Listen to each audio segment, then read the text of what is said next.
You know, without further ado, I think it's time to bring the first of the duo on the line, and that is the driver of War Wizard on the Monster Jam series. But just last month, he set the monster truck world speed record at 96.80 miles per hour at ZMAX Dragway in Charlotte. Well, here he is, fans. Welcome Randy Moore to the program. Randy, it's great to have you on tonight, and we really appreciate you being with us. Hey, guys. It's really great to be back. I enjoy doing your show. Oh, Randy, we love having you, man. You're definitely one of the guys that's always fun to watch on Speed TV, and all this other great stuff you got going on is really kind of the big news here of the last month or two, because anytime one of these world records fall and go to someone new, it's very exciting to watch. And how about just giving us some background on teaming up with just a legend of monster trucks, probably 30-plus years, Kirk Dabney. You guys were kind of competing back and forth with Bigfoot separately for the speed record, but now you're teamed up together and you just blew them away with that 96-mile-per-hour run. Yeah, I tell you, Kurt and I, we were friends, and we were talking about the different speed runs, and one thing kind of led to another, and as our friendship grew, we just decided that it was going to be a whole lot more fun, and we had a lot to offer each other by doing it together. All his years in the sport and all his knowledge, it was a whole lot more than mine, and then here I come in with, sponsors and, willing to drive anything, so, it would just kind of make sense for us to do it together. And I tell you what, his truck it's phenomenal. It's like driving my wife's Suburban. That thing is so smooth, it's unbelievable. I was doing my stuff in the War Wizard, and we had went, I think 87 was the fastest we ever went in it. And Kurt had done 90, and he might even have gone a little bit faster than that. And we just got together and joined forces, and two heads are better than one. I enjoy working with him. Gosh, he's done so much stuff in the sport, and he brings so much knowledge, to what we're doing. It's just been a great partnership, and we've grown to be extremely good friends as well. Yeah, Kirk's a great guy, and we've always had a lot of fun covering him and his trucks with Monster Blog. But, let's walk this back a little bit here and kind of give fans some of the background, because when you look over the course of the industry, there's not a lot of guys who have really shot for this record. They go back to Bigfoot holding it back when they did the world record jump and kind of set both at the same time. When you got into monster trucks, what was it that kind of, and I'm guessing this is maybe some of your drag racing background coming in, but what gave you the goal in your mind to want to try and set the world speed record in a monster truck?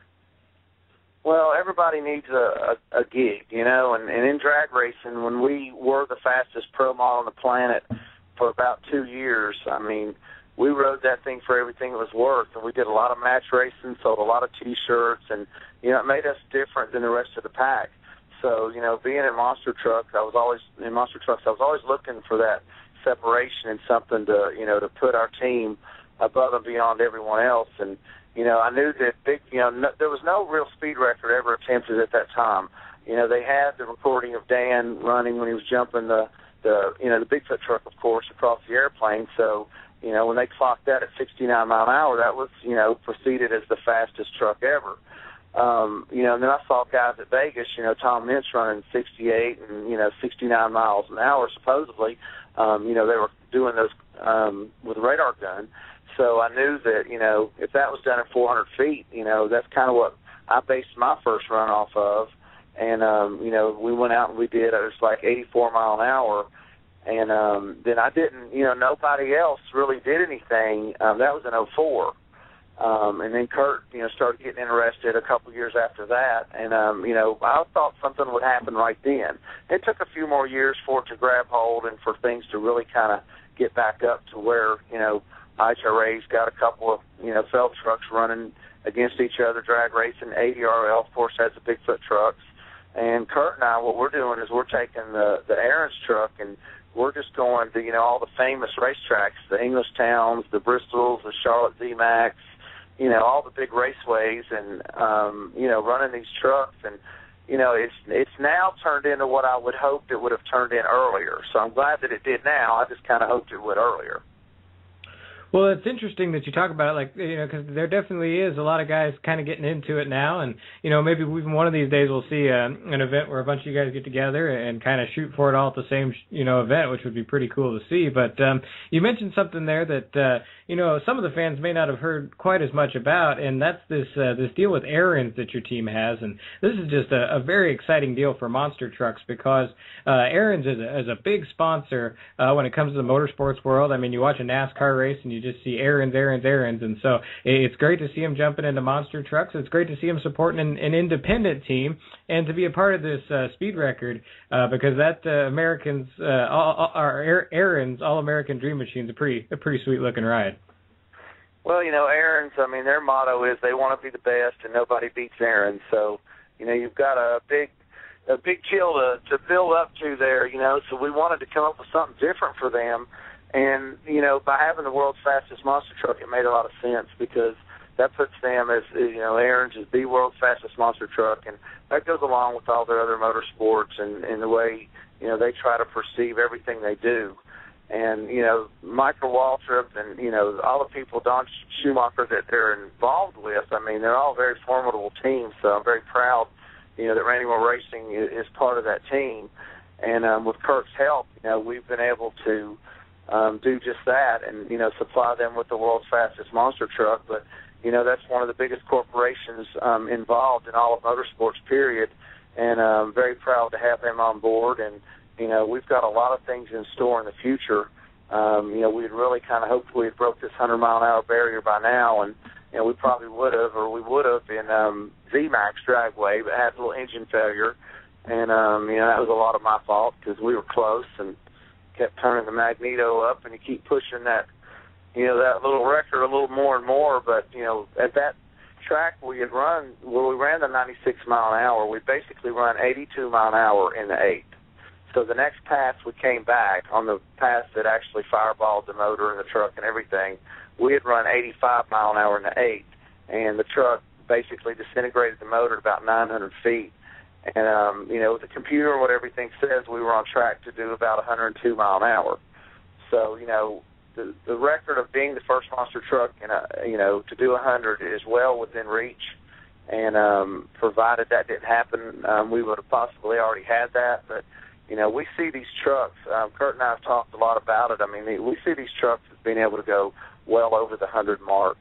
There's a lot of things that have to be done, and it is going to take a little bit of time, but it's there to be had. Well, you're so close already, Randy. I mean, like you were saying on that last pass, if the motor would have held together for you, you might already be holding that 100 mile per hour. So I guess the big question is now that's where the anticipation and the excitement's going to be is to see that 100 mile per hour barrier fall. And so when's the next attempt? When are you guys heading out to the track to try it again? Well, we've got two things scheduled for now, but they're later in the year in September. We've got a couple of other tracks that are wanting to get us there earlier.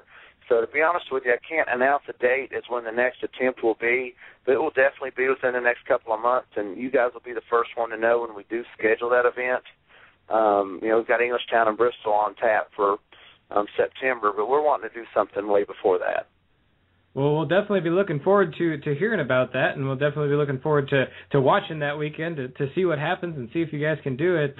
Real quick, I think there's one aspect of this we hadn't quite touched on yet here tonight, and that's setting up the truck. There's some different schools of thought when it comes to this. For example, you talked about the Feld trucks doing some runs with the IHRA, and if I remember seeing right, one of the Gravedigger trucks was running some almost customized 66-inch slick drag style tires, which is kind of an interesting way to go. And then when Bigfoot does their runs, they do them in two-wheel drive, rear-wheel drive, I believe.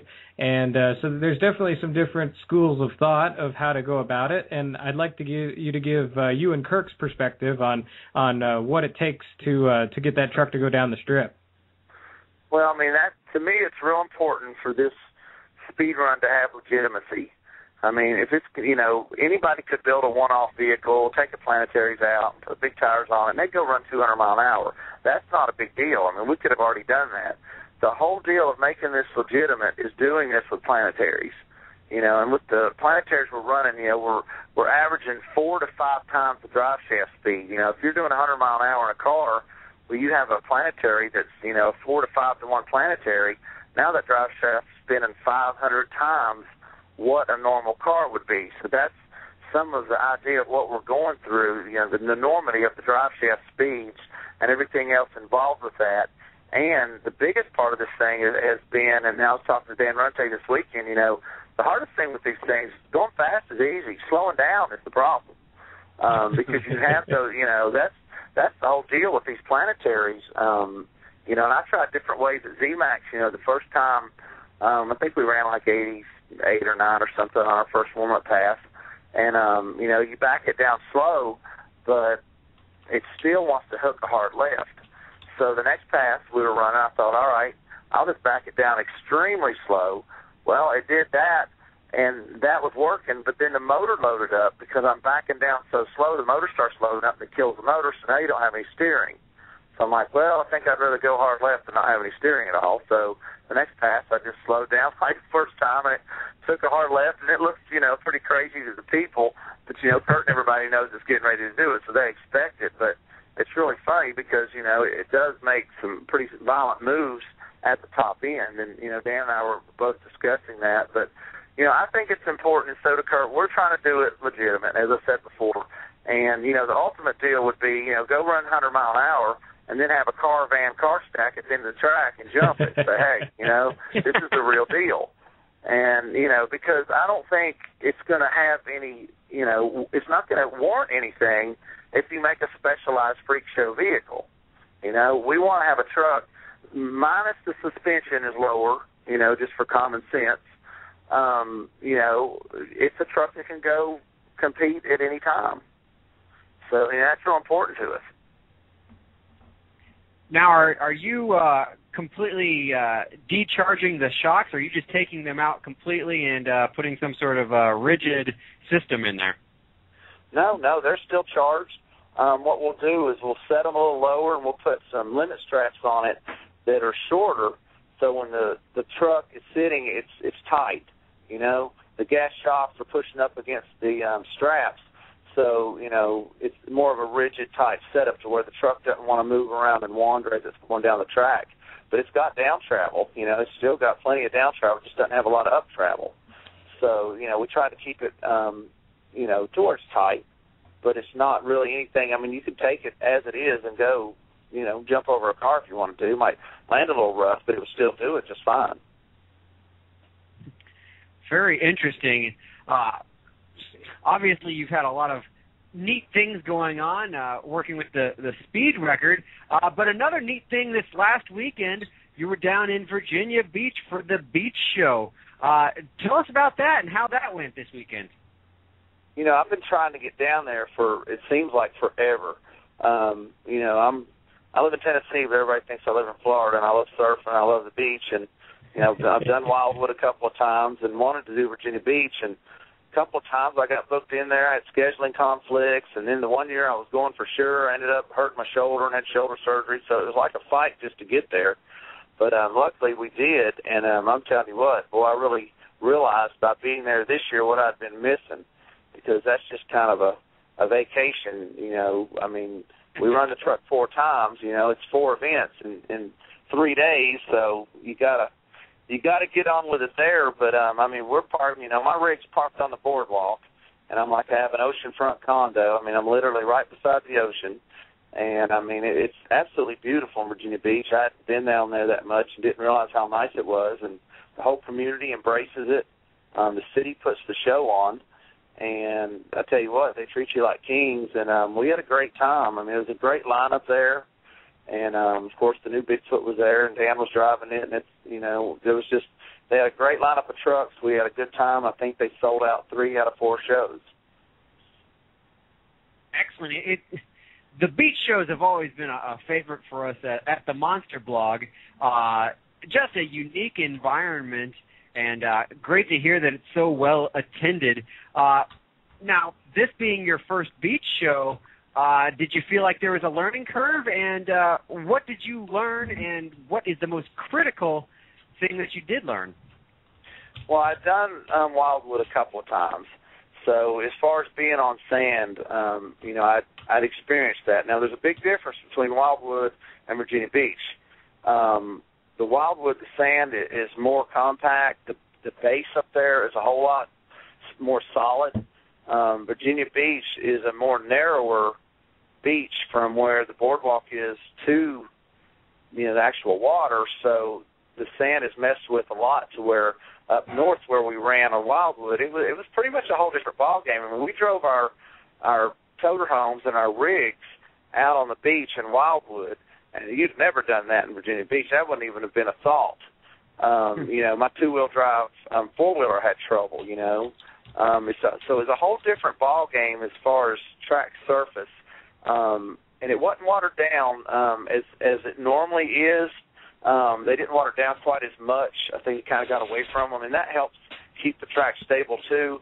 But, I put a high gear in that thing, and, I love big horsepower that the War Wizard has, and, man, I was throwing a lot at it, and, I was getting kind of frustrated because straight line drag racing, I don't have my excuse that, I can't go left and make turns to not win, and I usually do really good on those, and I didn't win a race out of 4 the whole weekend. I went to the finals, and I got to the semis.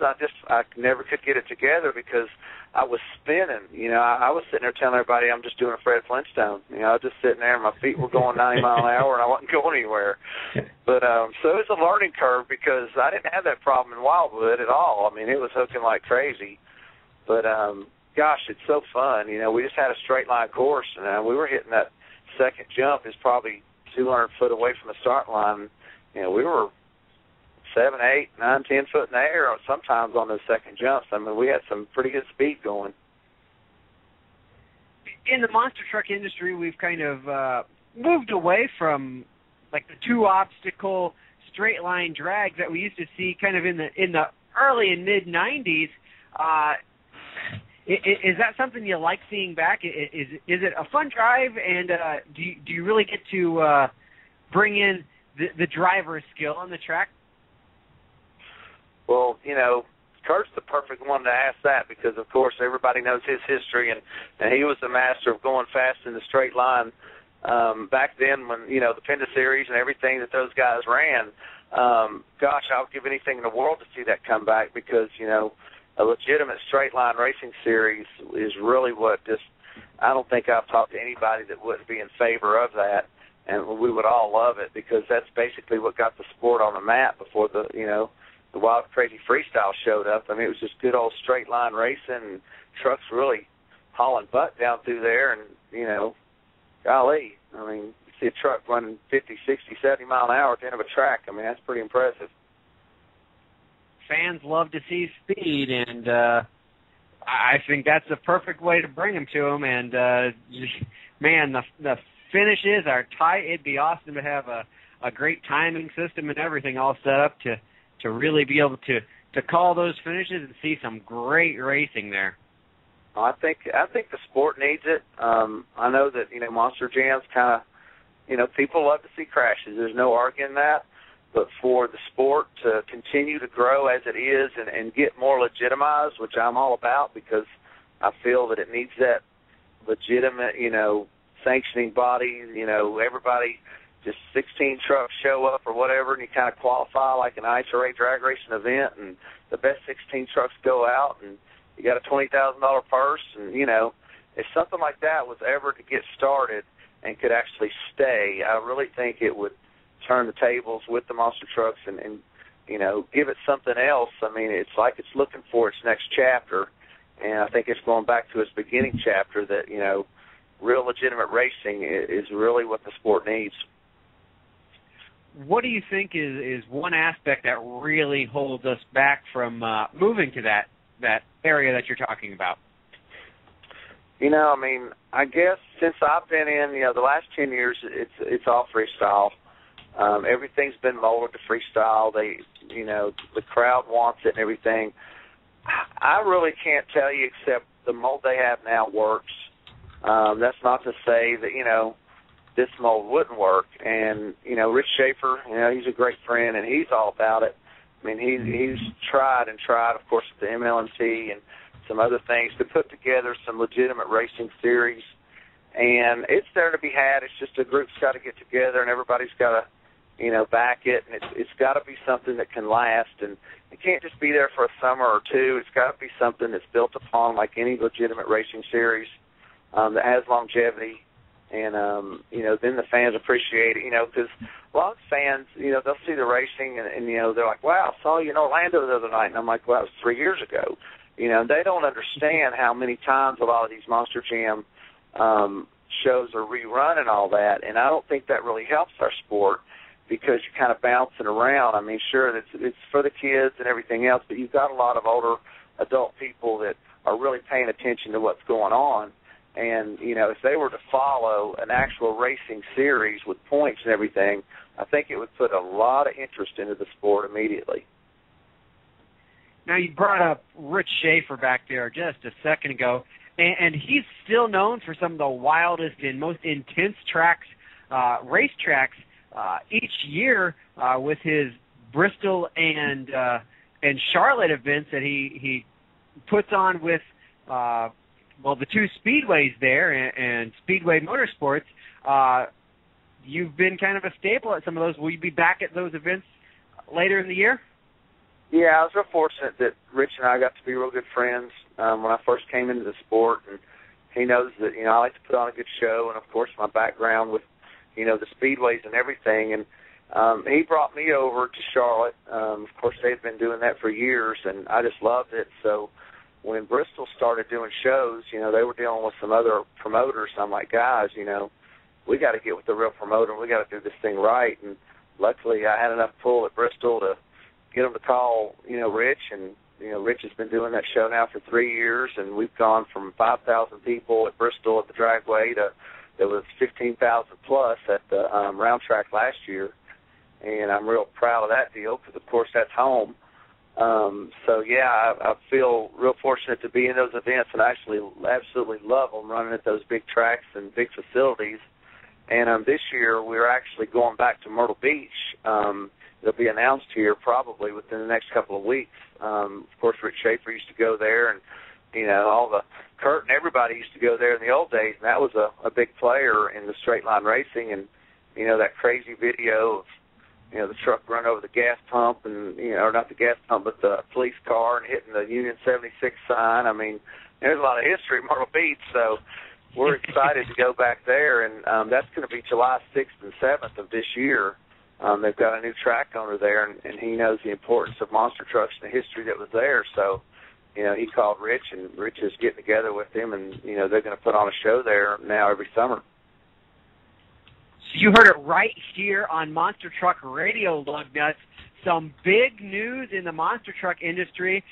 The return of monster trucks to Myrtle Beach Speedway once again, and yet again, Rich Shaffer putting on the show. I think we can safely expect some big things, especially when that crazy 2041 Willys is going to be there as well. Now, Randy, obviously, you've got some great events already lined up. What else do you have going on throughout the rest of the year? Well, kind of bouncing back and forth between the War Wizard and the Aaron Speed Truck. It's been actually fun to do that because it kind of gives me a break. About the time I'm, worn out with one, I jump in the other, and it's really refreshing. It's really added an element to it. We do a lot of the NASCAR tracks with the Speed Truck as well. We were in Talladega just 2 weeks ago, and we did all the festivities down there and had the truck on display, and, we're getting all this NASCAR group really fired up because they'll have the drag cars and, Michael Waltrip show cars and all that, but I can guarantee you there's always a crowd around the monster truck, and they really love it. The two seem to go hand in hand. But, we've got quite a few events. This year they're not as high profile as normal, but, we've got stuff in Louisiana, Florida, Pennsylvania, and I think we've got about 10 or 12 good races this summer that, we're looking forward to. So we're going to stay busy, and then you throw in 4 or 5 more drag races with the Aaron's truck, and, next thing you know, you're going to be sitting in December tearing the truck again, getting ready for first of the year. Well, speaking of getting ready for first of the year, you've got some big plans, and we're kind of running low on time here, so we'll get with Kirk some more on this. But going to 2 trucks next year, and as I understand it, you've got that second chassis. So tell us a little bit about those plans you guys have for first quarter and running Monster Jam this coming year. Well, we want to get a second truck in the War Wizard trailer, and of course that was one thing Kurt and I talked about from the very beginning. And as our relationship has grown through the year, we really enjoy hanging out with each other. And, like I said, we've got a lot to offer, and it just kind of is a natural to put a second truck in that trailer. We're still not 100% sure what we're doing. At one point it was going to be a Max Overkill truck. We do have some other ideas we're entertaining and sponsors, so, we're not 100% sure what that truck's going to be yet, but it definitely will have the new concussion chassis under it. That we just got back. We had a guy go and get it, deliver it to the shop here in Tennessee, and, we're going to be working on it and have it ready for first quarter. And do you have a driver picked out for that second truck yet? Not yet. I've got a couple of people I've been talking to, but at the moment, we're just kind of getting the truck ready, and, we'll work on that as we get closer to it. Well, sounds good there. And I got to say, I'm curious because you and Kirk have worked together on the speed runs portion of things, and I'm sure it's just a natural transition to jump into the full racing and freestyle portion of things also. But that's got to be kind of exciting because it's almost an expansion of that relationship. Well, it is. And this year we did a little, Kurt wanted to, he's got a relationship with the Monster X Tour, so, we put a body on one of his trucks, and Robert Parker drove it, and, he and Kurt and Robert went running around to 8 or 10 of the Monster X Tour sites running the second War Wizard, and it was real popular and sold a lot of T-shirts and made a lot of fans happy. So it was just that was kind of just a step into it and just kind of continuing on from that start. Well, pretty exciting stuff, Randy. We're about out of time, and it goes like this every single time. It seems like we say this with everyone we've got on here, but, man, we could probably keep you on here for a couple hours asking you questions about monster trucks. But, man, we appreciate all the info. Appreciate you being on the show, and we'll look forward to getting the other side of things here with Kirk in just a few minutes. But best of luck to you with everything you guys have going on the rest of the year. And when you guys break that 100-mile-per-hour barrier, you have to call in and do a little interview with us real quick. You'll be the first to know. How's that? Sounds good, man. Well, again, thanks a bunch, and have a great night and a good rest of the year, Randy. Hey, I appreciate it. And you guys are, you're so instrumental to our sport. People like you taking this initiative to do Monster Truck Radio, and of course your awesome website. I mean, you guys are a staple of the industry too, and we want you to know how much we appreciate all your all's involvement, because it takes all of us together to keep this thing growing, and we really appreciate it. Hey, man, Randy, we really appreciate that. Words like that definitely make feel a lot better when we put all the time and effort in and stuff to know someone's looking. So appreciate it, and have yourself a good one, Randy. Thanks for being on the show. All right, man. I'll talk to you guys soon.